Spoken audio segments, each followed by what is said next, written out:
રામ રામ. એ mummy ફરાળમાં શું બનાવું? ફરાળમાં ને આમ તો છે ને થોડીક સૂકી ભાજી કરી નાખ ને. હા, અને તેલ મૂકતી હોય તો વેફર તળી નાખજે ભેગા ભેગી. હા બસ એટલું તો.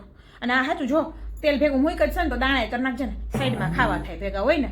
બીજું કાંઈ? બીજું ને બીજું તો છે ને રાજીગ્રાન શીરો તાર પપ્પાને થોડોક ભાવે તો ઈ કરી નાખજે ને. હા, અને સૂકી ભાજી કરી જ છો ને તો ભેગી ઓલી રાજીગ્રાન પૂરી કરી નાખજે.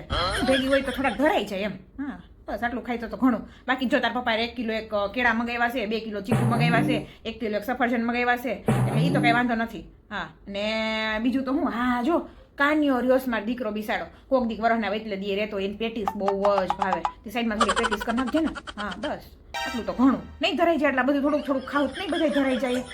એક કામ કરીને અત્યારે 11 વાગ્યા ને, હજી તો રાંધવાની વાર છે ને કલાક એકની. હા તો મને 2 ગ્લાસ ચીકુનું જ્યુસ કરીને દઈ જા ને. દૂધ થોડુંક એમાં છે ને વધારે નાખજે, થોડી શક્તિ દે.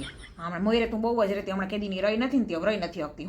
હા 2 ગ્લાસ ખાલી કરીને દઈ જા, પી લઈશ ને નીરજમાં. આમ તો રહ્યા હોય ને કાંઈ ખાવાનું જ ના હોય, ઉપવાસ જ કરવાનો હોય. આપણે રહી ના શકીએ ને તો થોડું થોડું ખાઈ લઈ દેવું.